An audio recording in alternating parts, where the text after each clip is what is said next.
Hello.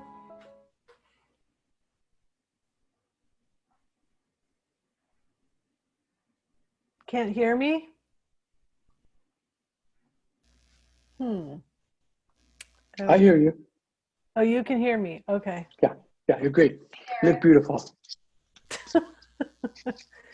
So I just found out from the venue that they are going to be joining a little bit late, so we will start without them and then they will probably interrupt us.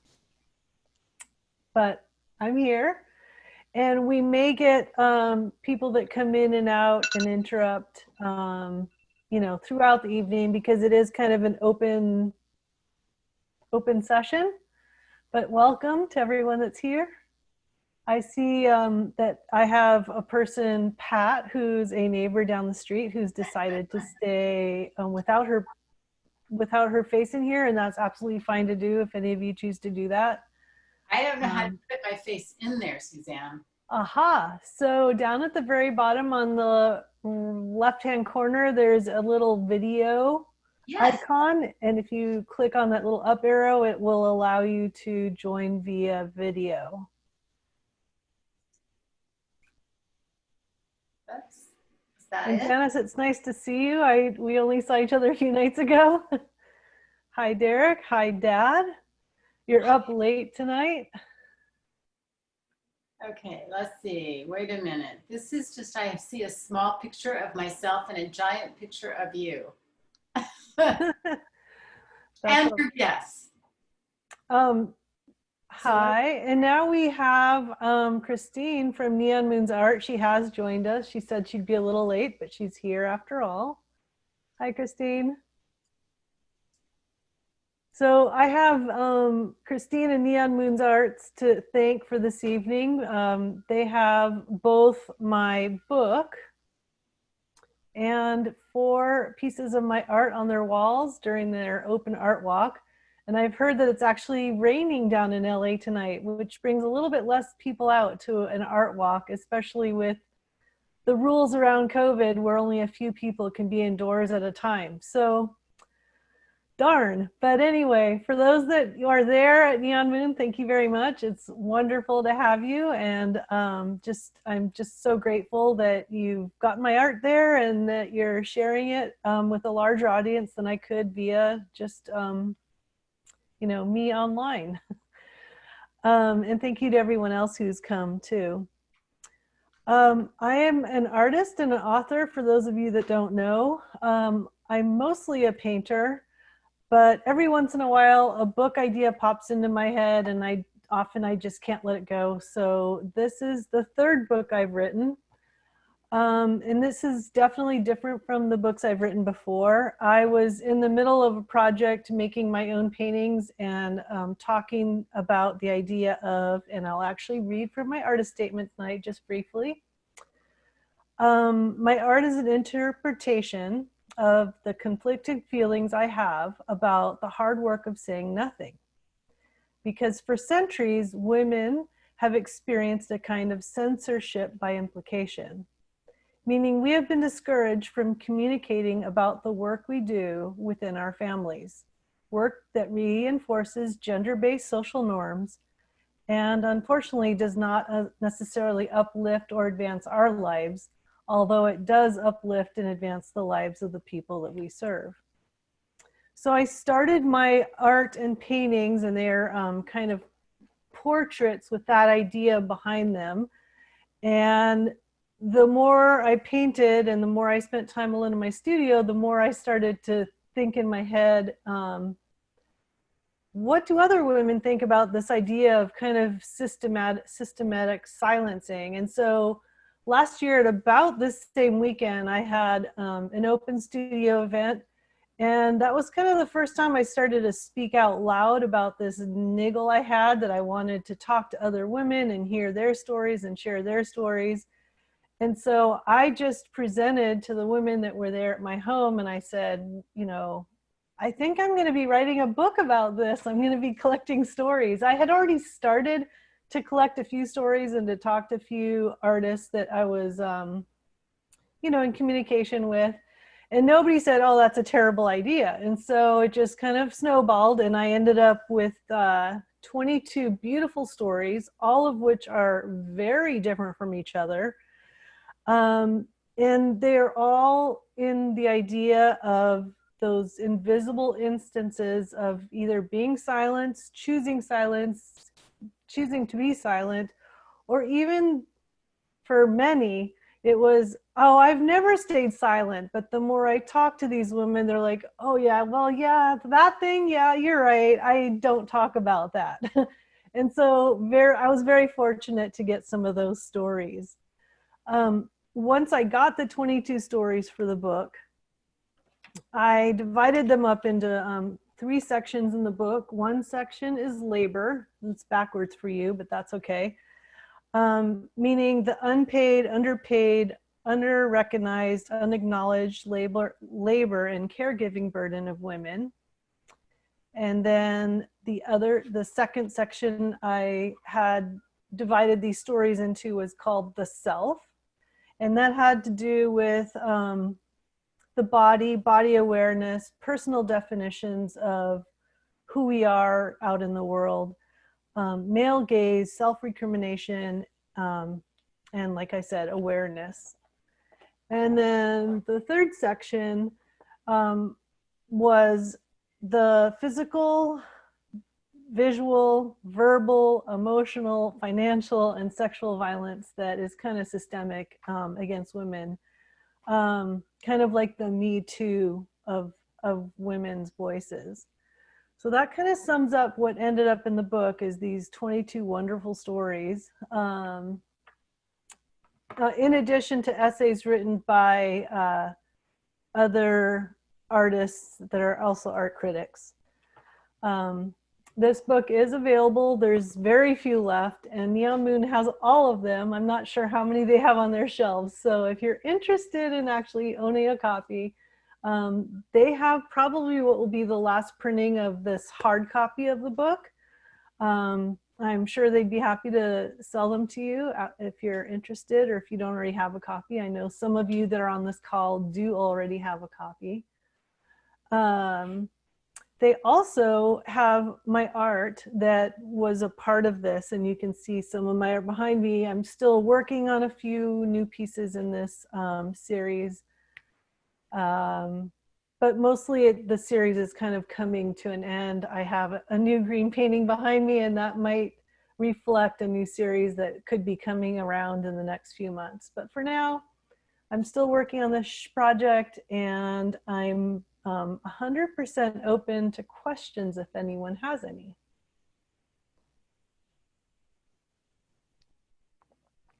So you'll have to unmute yourself so that I can hear your questions. And that's the lower left-hand corner. Or you can use the chat button, and I'll read your question out loud to the rest of the group. Okay, how's that? Great. Okay. Hi, this is Janice. Thanks for yes, this is being here. Janice. I was wondering, is some of your artwork in your book? Oh, that's such a good question. I definitely neglected to do that and show that. Yes, each story is paired with art. And so that was also a really interesting collaborative part of this book is for some of them, the women chose the art first and said, I'd really like to write because that one really resonates me. Others wrote the story and then we worked together to pair them up, or alternately, the women gave me a story and they said, I trust you to pair my story with the best work in the series. And so that was totally a collaboration. Excellent question, one that I should have answered in my introduction. I love those questions. And I know that yeah, go ahead. Go ahead. Okay, maybe she didn't have another question. I have a question. Yes. When did you publish your book? It was published about a month and a half ago. Oh my, so it's it's very new.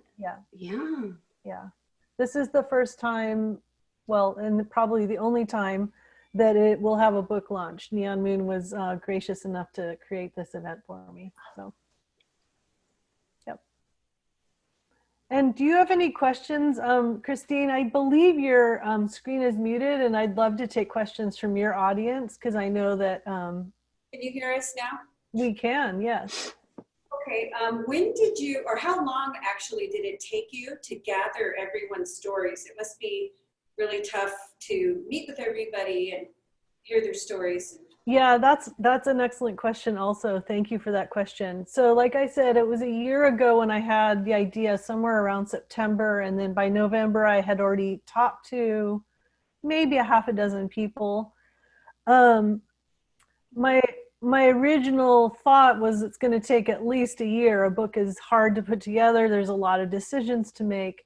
And then COVID hit. And so all of a sudden, I actually had the opportunity to work a little bit harder on it because I wasn't doing as many public things outside of the studio. And a lot of other women weren't either. And so most of the work between us happened via email, but there was also phone calls, and there was also Zoom calls and FaceTime calls. Whatever worked for the collaboration is what we did together. So So from idea to the actual book was a solid year, a little bit over a year. so did these function like therapy for the people that were telling you their stories? I mean, Yeah, also an excellent question. I had some women that said that it was cathartic. I had other women said that it was painful and they were glad to have done it, but it unsettled them for a while because they had put to paper and put into words something that they had silenced for so long. That ultimately was a little bit difficult for me. That almost stalled me right around February of this year, after like the third or fifth story, somewhere around the third and fifth story that came in, and I was hearing that it was painful, and I was definitely considering whether or not I wanted to do something that would have other women feeling that much discomfort. In the end, through talking through with those women, we realized that it's not only just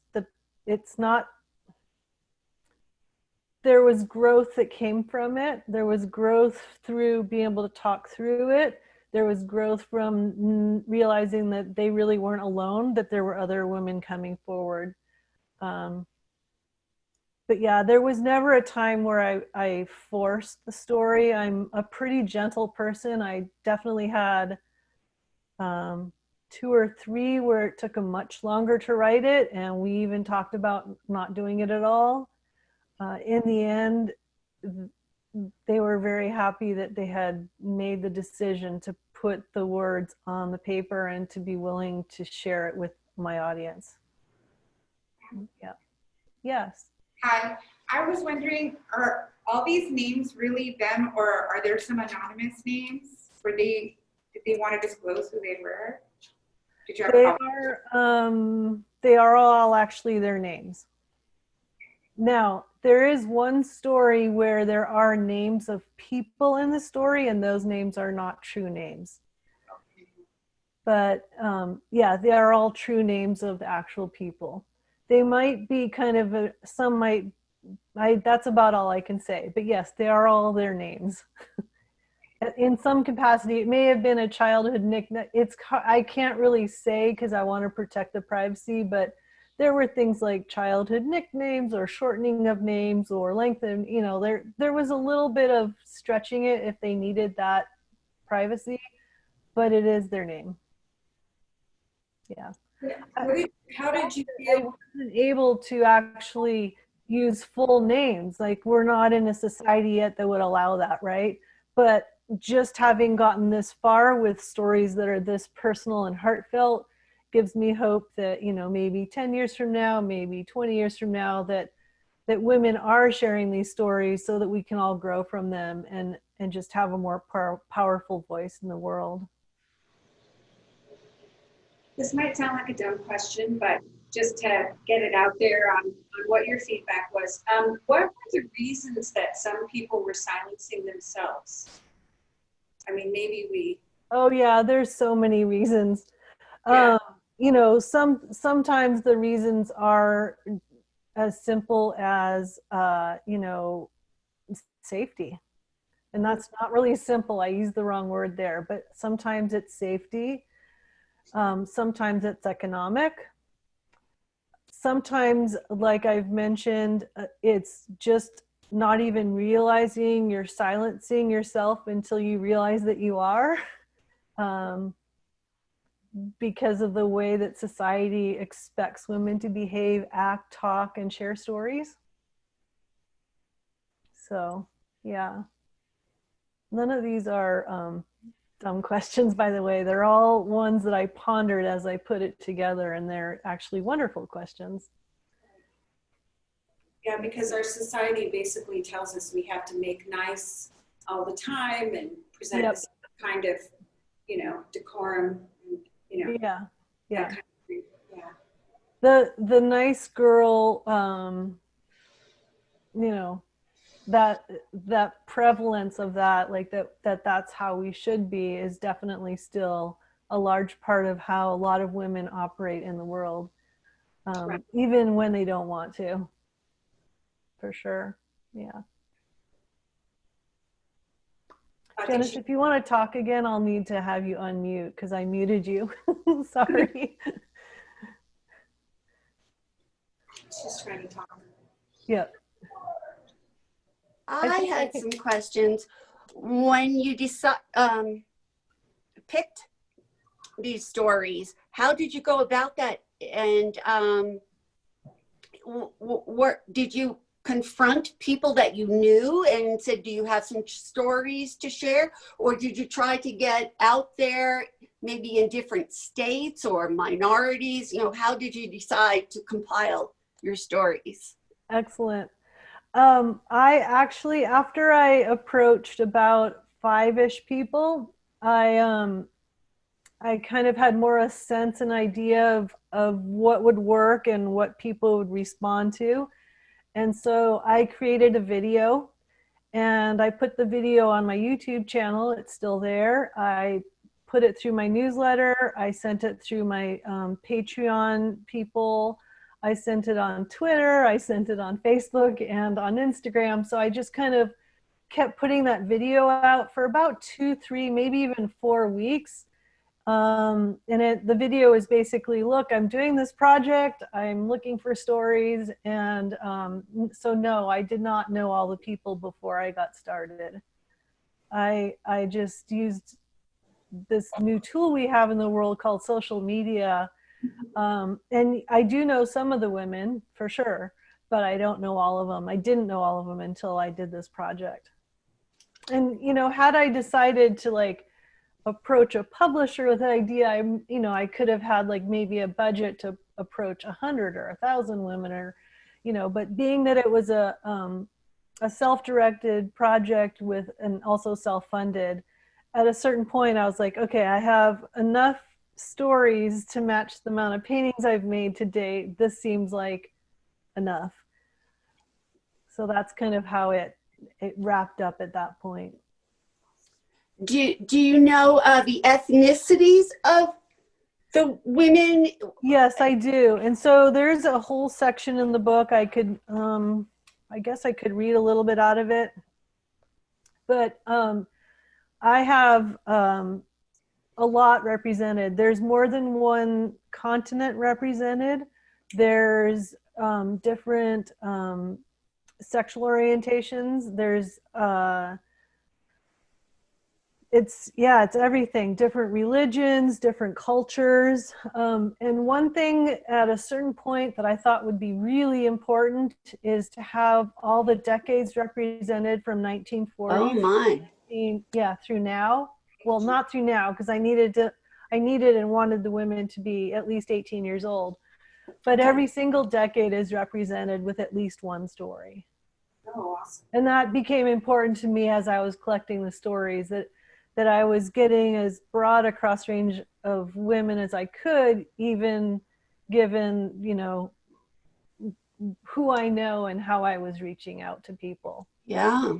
Yeah. Then I have a question. Yes. Given what you just said about all the various decades as far as ages in your book, what's your sense that it goes from sort of A to Z with regard to decades, that there were stories that had to be shared and it really didn't make any difference what age you were? That it was. I like that question because it does address something that I found surprising and also not surprising, but more affirming to the work that I'm doing. And that is that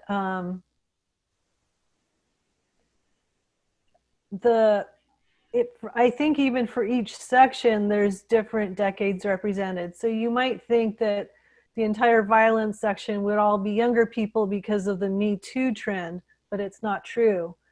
Or you might think that the self would be more like people from the 80s or whatever because of they're starting to age now and wanting to feel or look younger, but that wasn't true either. So I think what I learned, I think I'm answering your question, is that that idea of being silenced is still there, and it's been going on across the decades. The idea of, you know, choosing not to speak up at certain points. I find it interesting that women at any age, you know, the impetus to actually share their story is interesting, psychologically, emotional, but yet also a cleansing and a release. And also the fact that you, some far back in your mind and heart, decided to do this. So the correlation of all of this is a wonderful idea. Thank you. Yeah.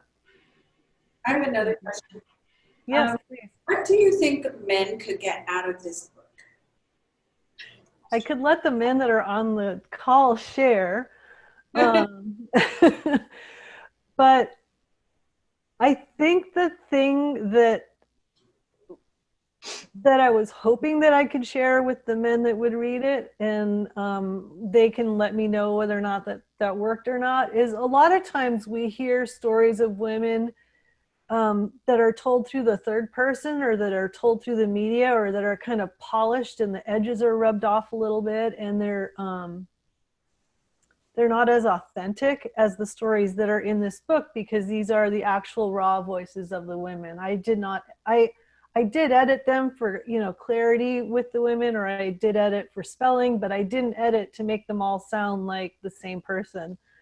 But when you get stories of women that have been, you know, abused or raped or not treated properly at work, or, you know, just even stories about parenting, and even now in the coronavirus, like what it's like to be a woman and having a full-time job and also teaching your kids at home. Like, these stories are getting polished through the media, whereas the stories in this book are just authentic and from the heart of the woman that told them. So I would think that that's what I'm showing men, is that is our vulnerability and our truth.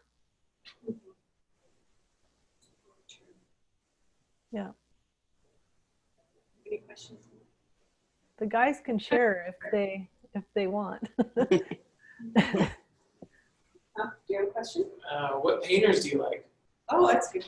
What Who are painters? your influences for painting? Oh, so many. Alice Neal, Cy Twombly,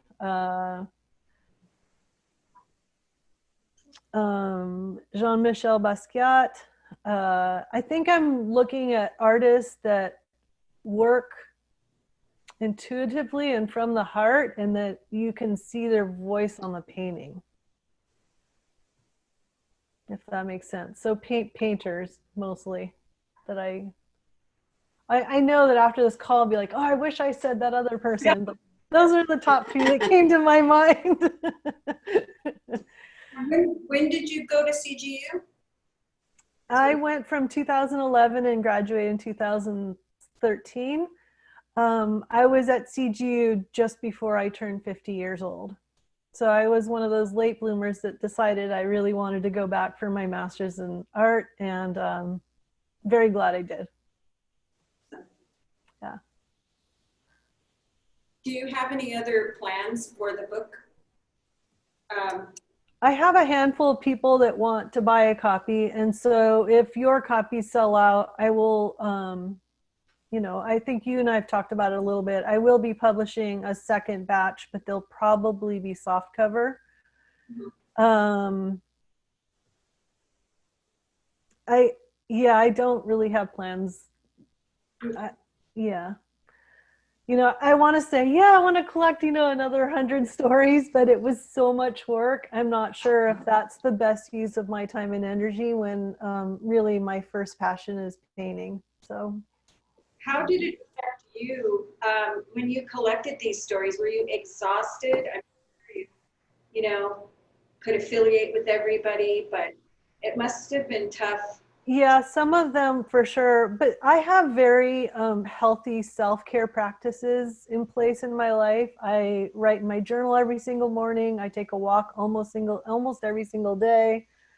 I eat a nearly vegan lifestyle, so it's like I have enough self-care and taking care of myself, routines in my life that when a story came in that felt a little heavier or something, I would just lean back on what I needed to take care of myself. Yeah. Because you're right. I don't think that anybody could sit down and just read this in one go and be like, yeah, let's just go on to the next day. Everything's normal. It does affect you, and it does feel a bit heavy, and there are so many truths in it that it's a good idea to move those ideas through your body with music, movement, or whatever it takes to work through that.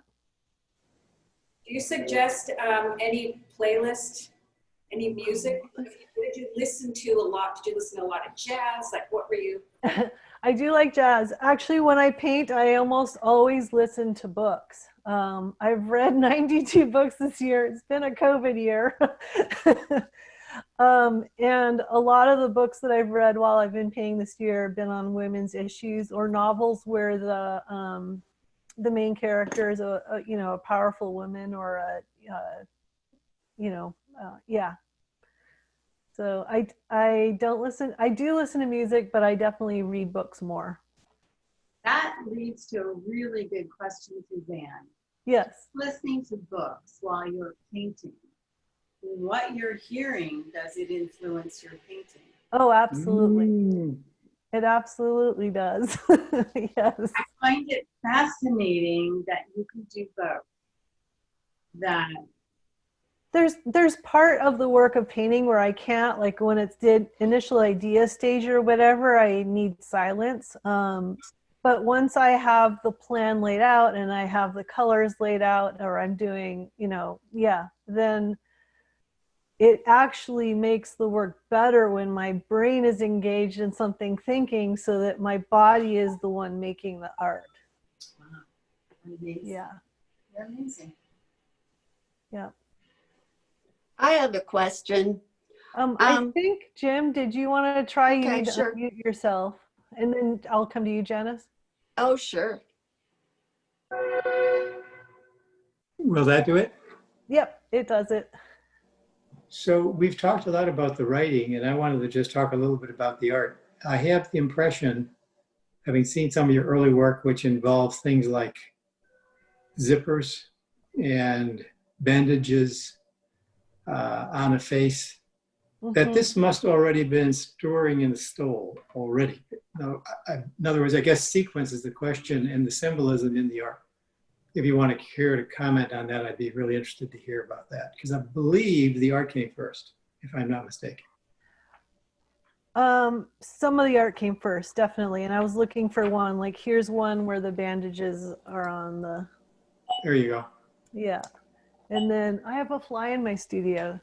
We have more cows and sheep where I live than we do people. And so sometimes there's flies too. I'm doing my inner Pence moment. Yeah. Um, so yeah, here's another one where there's a zipper. I could actually stand up, but I have a microphone on and show you the actual painting.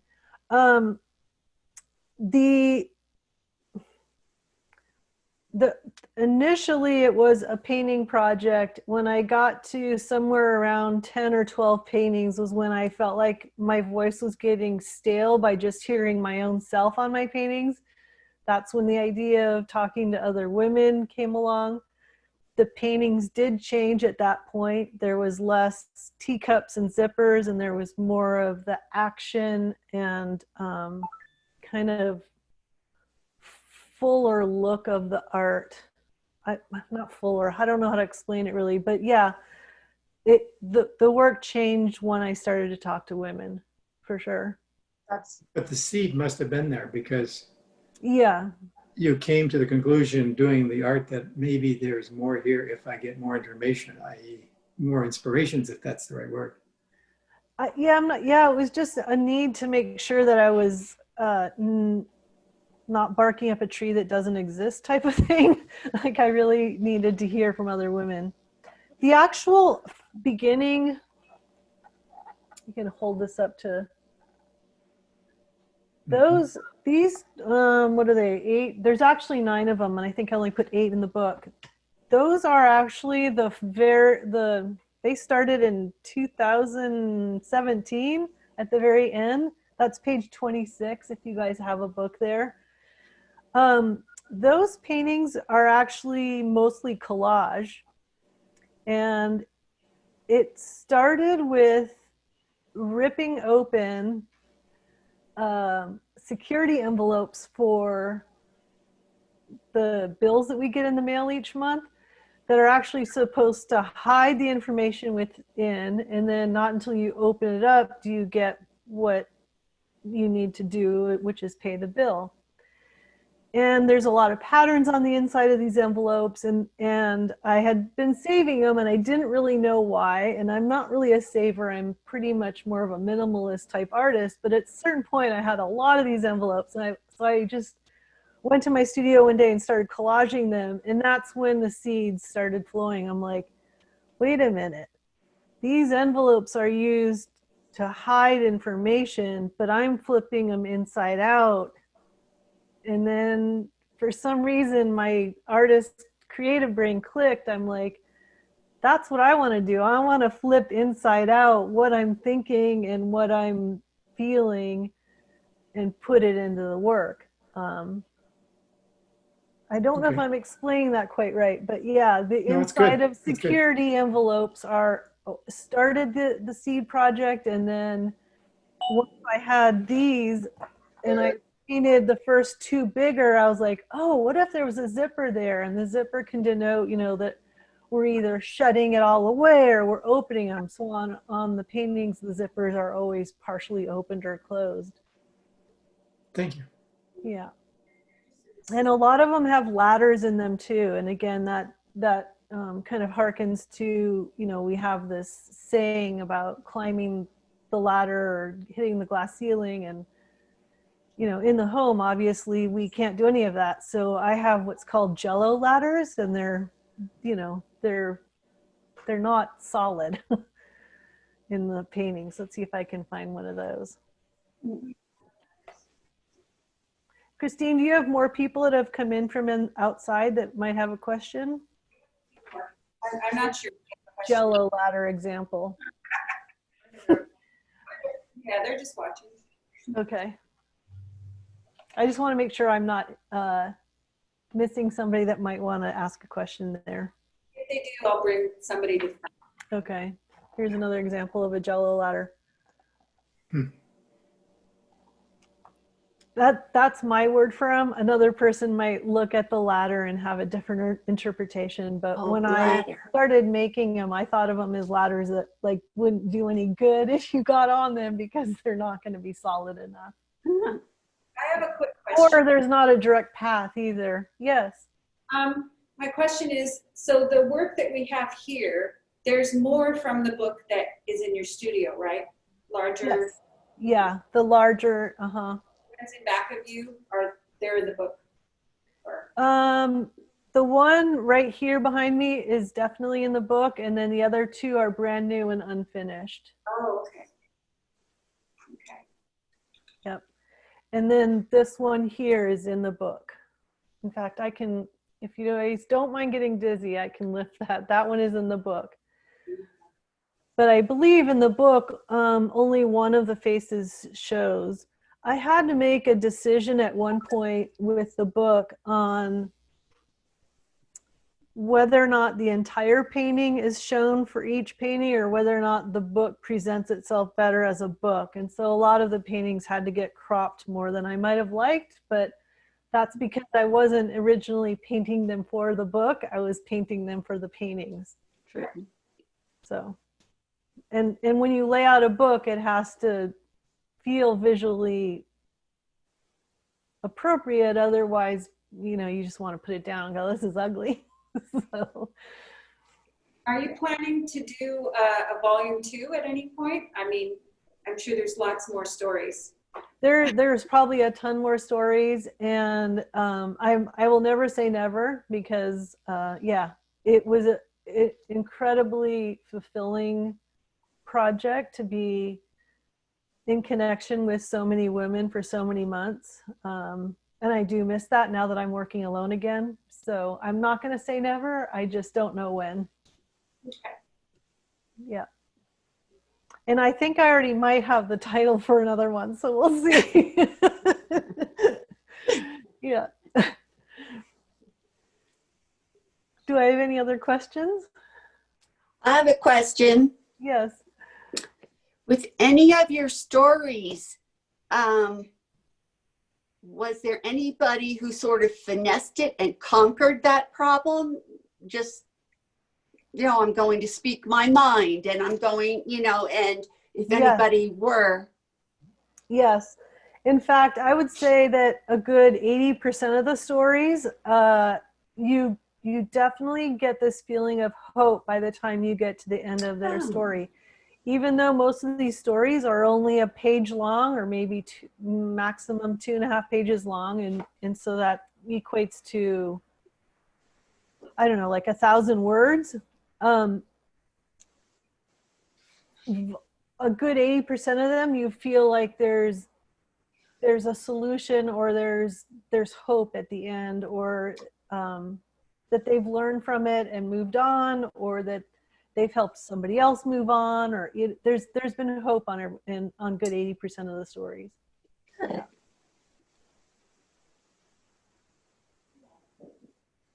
Well, I think that wraps it up for us here. Where's the artist from? Sorry, what? Where's the artist from? Oh, It's a question from this. he has a question. Oh, sure. Where am I from? So I was born in the United States, but I actually lived in Mexico and Brazil until high school. And then since high school, I've lived most of my life in California and Oregon. So I enjoyed your art. My daughter and I were in the store last night, and I brought my husband back today. This is Stephanie Callens, by the way. Hi, Stephanie. Thank you. I'm glad that you enjoy the work.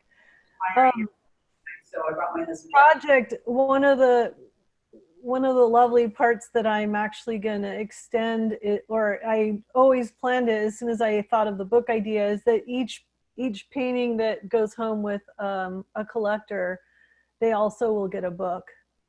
Oh, okay. That's just, you know, it's part of the project, and it wouldn't make sense not to have the book along with the painting. So. I did love your choice of color in your paintings and how you explained that, you know, in your earlier years of growing up, like you said, through high school, was in Latin America. Those colors actually represent Latin America very well. They're very vibrant. Yeah. I try so hard to like tone down my colors, and I think it's just not going to happen because yes, growing up where I did like vibrant colors and being out in the festivals and stuff in Mexico as a young child, like I just absorbed all of that bright color, and that's how I see the world. So the two paintings I'm working on now, I've been trying really hard to add a ton of white and tone it down, and it's not quite happening. But I am aware that my colors are a bit bright and jarring and not really made for decor. They're definitely made more for the impact. Well, it's inviting. That's the first thing that I got when I saw it. Thank you. Thank you. And a lot of times I'm purposely using cool tones and warm tones in the same painting. And again, that's because that's part of the message. Like that kind of like, they maybe rub you just a little bit wrong, because normally a painting will have a fully warm tone or a fully cool tone, and that just feels more like a lot of the fine art you might have seen over the years. But I'm actually looking for that jarring feeling within you a little bit. The rub. Yeah, a little bit of, wait, this doesn't quite fit together. And I'm like, yeah, well, that's part of the message. The paintings that are, yeah, actually the four that are down there at Neon Moon were right when I started to realize that just painting on the wood panels, which is where I love to paint, wasn't enough. And those four were the first where I added a layer of collage below the painting. That layer of collage signifies the work that women do to keep households running that isn't obvious to the outside world. So it's kind of like it's there, and I paint over it just like society has been doing. Like it. The way I see it, like there's the corporate world, and then there's the home world, and never shall the two meet. And yet during COVID, they're clashing together.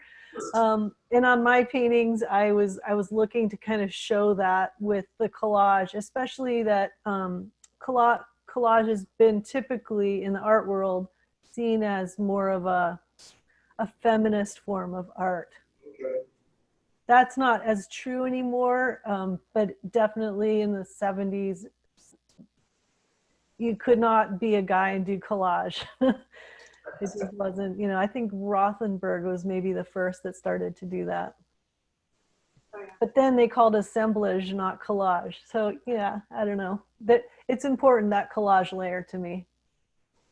A lot of the pieces are very textile looking. They have patterns of textile, so I assume that plays in with the idea of the feminine role. Oh, absolutely. It also harkens back to the story I said about the security envelopes hiding information. I'm putting the information out there, like, yeah, women do a lot of this tedious work, and a lot of this work can only be seen from an arm's distance, like folding clothes, cooking, cleaning diapers, tending to children, tending to elderly. And those patterns, if you're standing across the room, you're not going to see them. But as soon as you come to the painting within an arm's distance, you're like, oh wait, there's a lot of patterns on there. So that use of scale is important to the work. Well, thank you for inviting us. Yeah. Kim, I appreciate it. Yeah. It was I enjoyed your work. It was very nice talking to you. You guys all enjoy your weekend. Take care. Thank you. You too. See you again. Yeah, okay. I Thank you so enjoyed much. it. Thank you. Okay. Oh, there's a guitar shop. One more question if we have time. Sure. I can't help but think that this basic subject of shushed into silence is something that must have been in a lot of particularly female artists, but probably men as well occasionally. And you're also, as a master's degree holder, aware of, very famous pieces of art like The Scream, where, somebody's trying to represent a kiss can't stand us anymore. Are you aware of any other pieces of art or series of art where somebody historically, female or otherwise, as we go back in time, might have tried to put this same subject into art?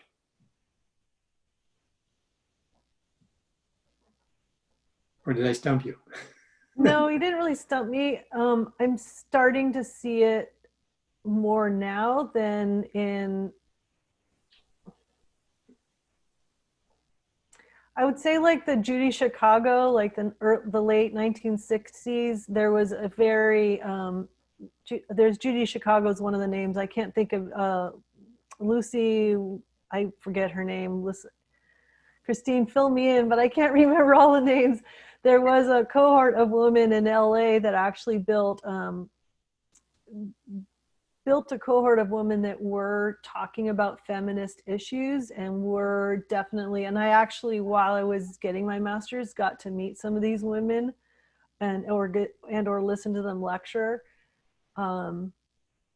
So I'm not alone in the way that I'm saying it, as far as I can tell so far. I'm choosing like these abstract portraits. I haven't seen that yet, but I have seen other artists that are,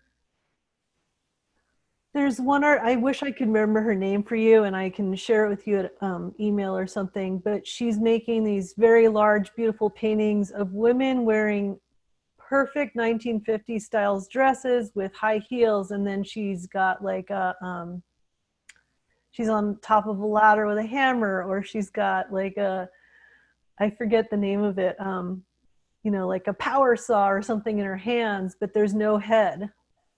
And so she's saying it kind of in another way, like, I can have high heels on and a dress and look pretty, and I can still use power tools. And so there's definitely women out there that they're finding different ways of saying similar things, for sure.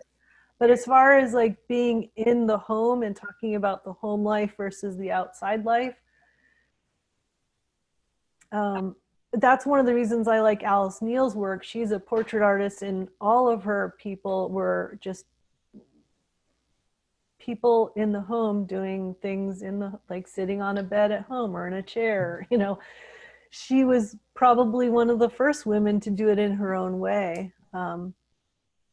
Those are more obvious themes, if you will, whereas talking about things like violence, being quieted for safety, or just for being gentle, being more womanly.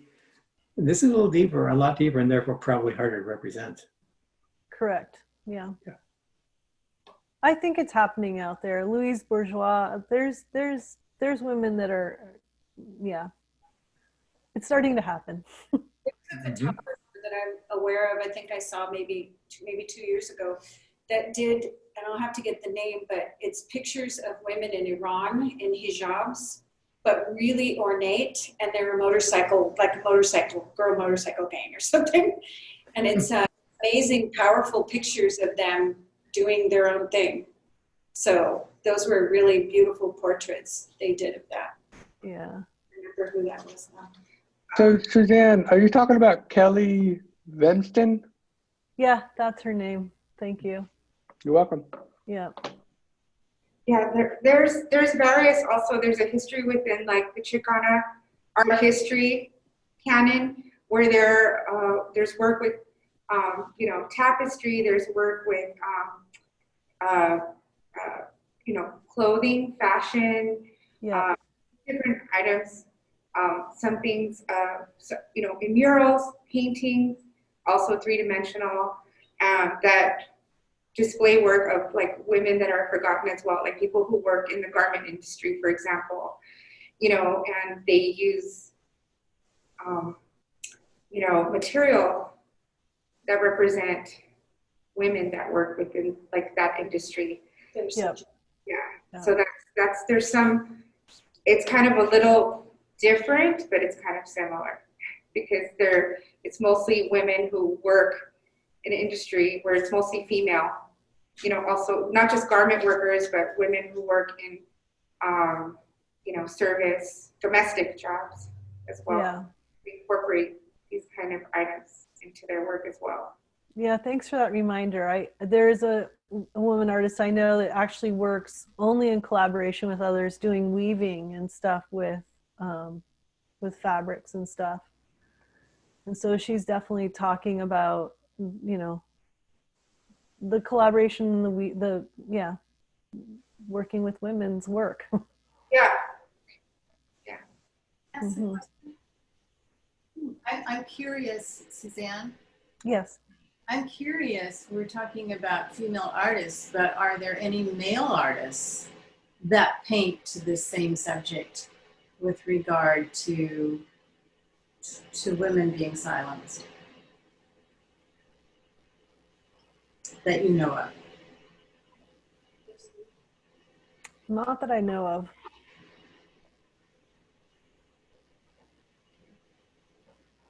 No, not that I know of. Doesn't mean it's not out there though.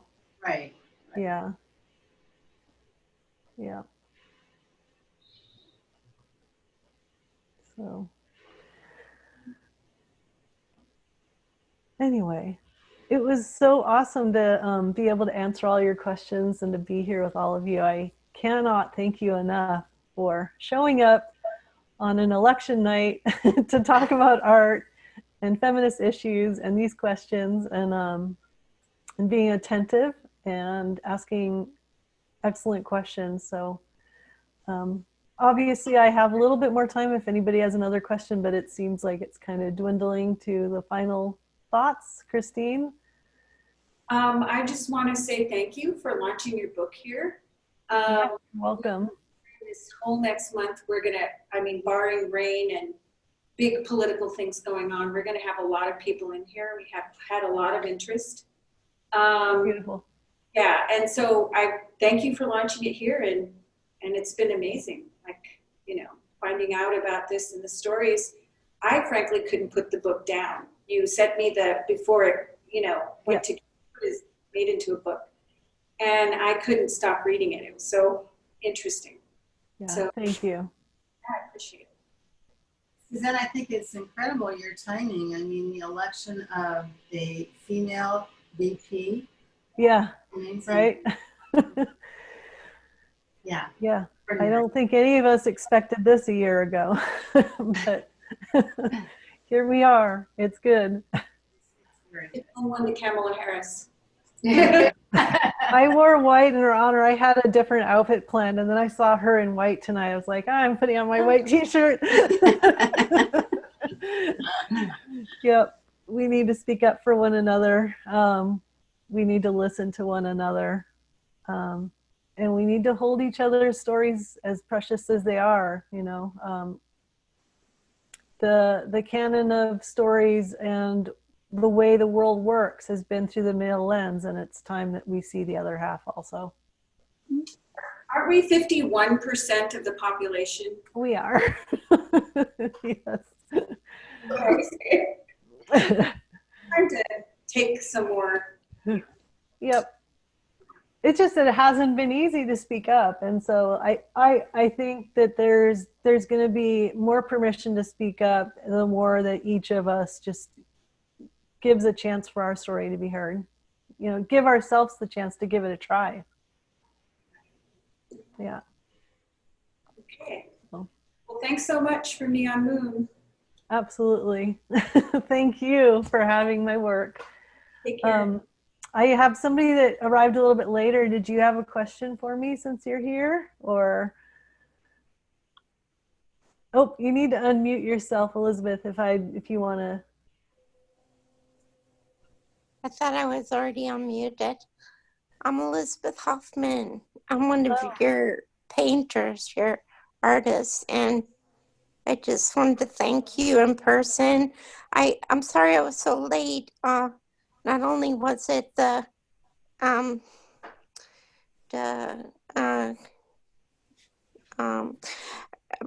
campaign tonight, the party, but also the Episcopal Diocese had their gala tonight, and their guest speaker was the presiding bishop, Michael Curry, who you may know. He was the preacher who preached at the Meghan Markle's wedding.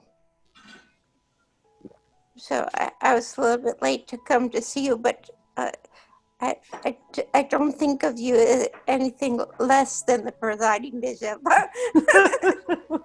Elizabeth, thank you. Elizabeth was one of the contributors to the book, and thank you for coming to thank me. I really have you to thank for sharing your story with us. No, I think it's a beautiful book. You know, you made beautiful choices, and I'm still in the process of reading it. I find, you know,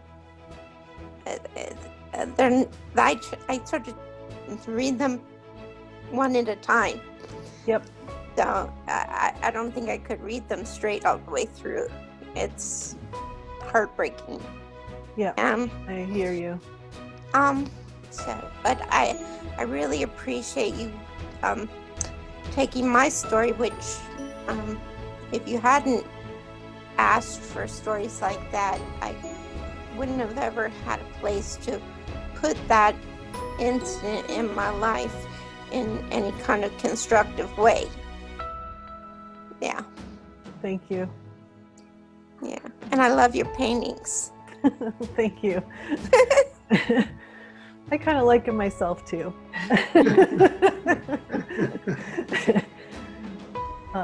But anyway. What year did you graduate from CGU? 2013. I went to school later in life. After my kids were on their way to college. Because we just missed each other because I started in the fall of 2014. Oh, we did just miss each other. Okay. Yeah.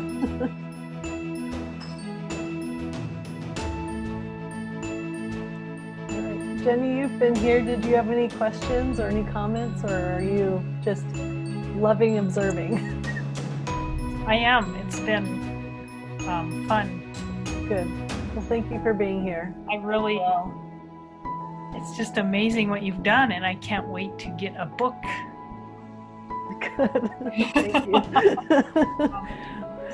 It's such a brave thing. We'll work on taking one out of Neon Moon or getting a printing soon, but we'll see. Yeah. It'll appear when it needs to. Yeah. Great. Thanks for being here, everyone. Appreciate all of you for your time and your questions, which were all really good. Have a wonderful evening and a good rest of the weekend.